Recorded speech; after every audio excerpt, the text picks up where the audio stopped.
John. We got a telegram from some lady friend of yours, a Bonnie something or other. Something you ain't telling me? Bonnie MacFarlane. She's a friend. Saved my life when I went after Bill and nearly got myself killed again. Oh, and now you two's in the habit of sending each other letters. How very nice. It weren't nothing like that. What's it say? I don't know. I can't... Well, you know I can't read. Give it here. You read that thing out loud? I ain't hiding nothing. Dear Mr. Marston, stop.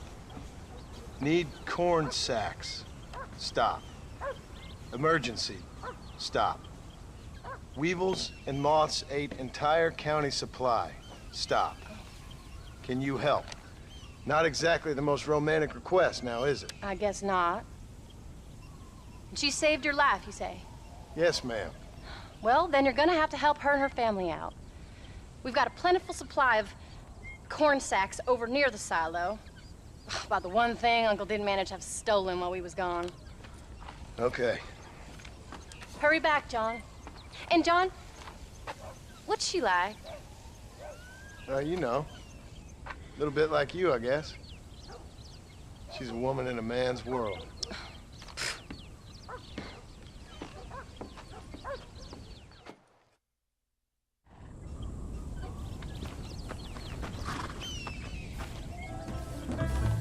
John, wait!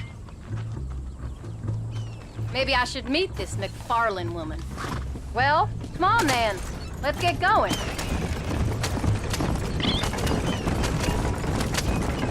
I don't think I can let you go off again without me. Fair enough. I'm glad of the company. You only had to ask. Ask? I was waiting for you to ask me. I thought you'd want to keep an eye on the board. Oh, while you were off reporting with cowgirls in the next county? I don't think so, John Marston. You only just got home. That Jack's seen enough of me for a lifetime. So, is she married, Miss Bonnie MacFarlane? No. What does she look like? I don't know. Pretty normal, I suppose. Normal? What? Normal like me? No. Normal as in 2 eyes, mouth, nose, that kind of normal. Besides, ain't no woman fine as you. A little flattery.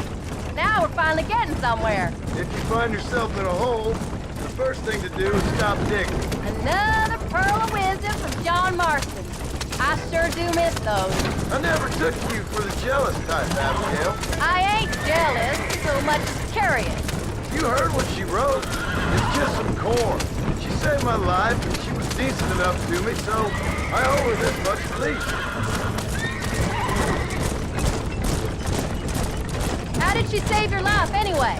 She found me half dead on the side of the road and took me to the doctor. Most folks would have left me there. Half dead from what? Bill didn't take so kindly to me visiting unannounced. Bill never did like surprises. How was he? Same as he was when we left. Angry and dumb. Taking his revenge out on the world. People down there was really scared of him. Of Bill? You gotta be kidding me. He was only frightening if he was afraid of dumb fools. Bill weren't so bad, but when Dutch went crazy, Bill took it hard. For a while, we all thought we'd found something right. A better way to live, but it was just a lie. Oh, you saw before they did. Maybe. But they was still kind of a family. A family that left you for dead. You knew the truth, John, and they hated you for it. Where did they take you? Who? Those government bastards. Where did they hold you and Jack? I ain't sure. They kept their eyes covered there and back. Can't have been too far from here, though. They treat you right?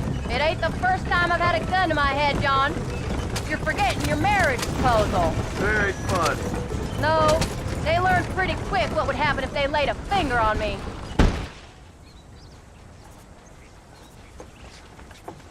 You came. Thank you so much. We lost the entire harvest. Miss MacFarlane, I'd like you to meet my wife, Abigail. Oh, ain't you quite the gentleman all of a sudden?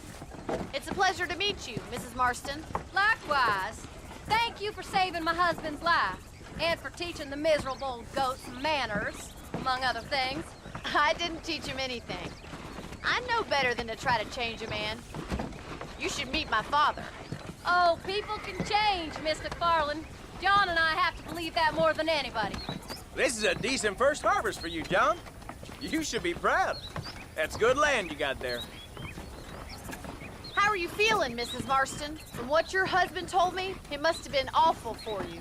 I've been through worse, and I knew he'd be back before too long. He can't cook a meal to save his life. Abigail, in my darkest hours, when I was most homesick, just the thought of one of your rat meat stews kept me pushing forward. Well, about as amusing as a weeping saddle sore, ain't he, Mr. Farland? If you're gonna start yammering about women's work, John, I'd say you might be in the wrong company. I'd say so, too. I never felt so outnumbered.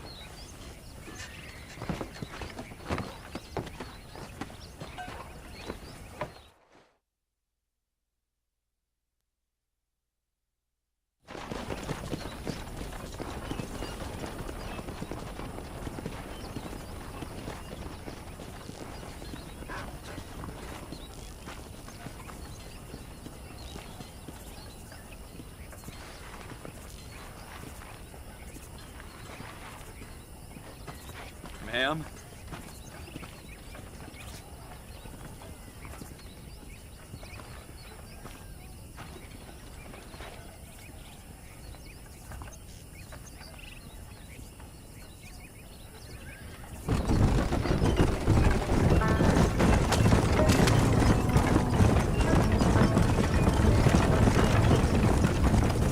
So that was the famous Bonnie. That was her, all right. She's pretty. She's normal, like I said.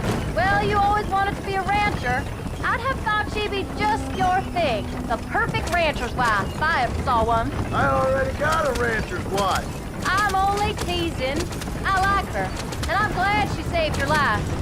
Most of the time, anyways. The MacFarlanes are good people. She did blush redder than a shepherd's sunset when she saw you, though. I have that effect on women. You've clearly had one too many blows to the head. You ain't wrong about that, Mrs. Marston. That's quite a ranch they got there. That'll be us someday. As soon as we get back on our feet. I don't know, John. How many times can we start again? An outlaw and a working girl. We ain't exactly farmers. We are now. Forget that life. It's over. Do you really believe that? We have to. It's the only way we'll ever have a future. The life we led, that doesn't go away. It's never over. You think those government men are just gonna leave us alone now? The old gang's dead. I did what they asked. And that's it? A life's crime forgiven? We're back together, ain't we? Until they decide you owe them something else. Sometimes I think I was the stupid one for believing I could get out. Maybe Dutch, Bill, and Javier were just being honest with themselves. You ain't perfect, John, and I sure ain't. But you're better than they are, than they were. Maybe we can't change. But we gotta try, for Jack's sake. Even if we have to start again 100 times. It's better than going back to what we were. How's Jack doing? Angry, upset. He's been through a lot. I hope he's gonna be all right. It's gonna take time. For a while, his world was safe, normal even. Then it got turned upside down again. He ain't saying much about it. I've tried to talk to him, but how do you explain any of this? What do you say when he asks about Uncle Bill and Uncle Dutch? They were his family when he was a little boy. He hides away in those books of his. Wouldn't you? It ain't like the real world's done him many favors. He's just been kidnapped. He grew up with the gang. That's no life for a boy. We did our best to protect him. Come on, John. He saw things no boy should see. Well, now we got a chance to make it right.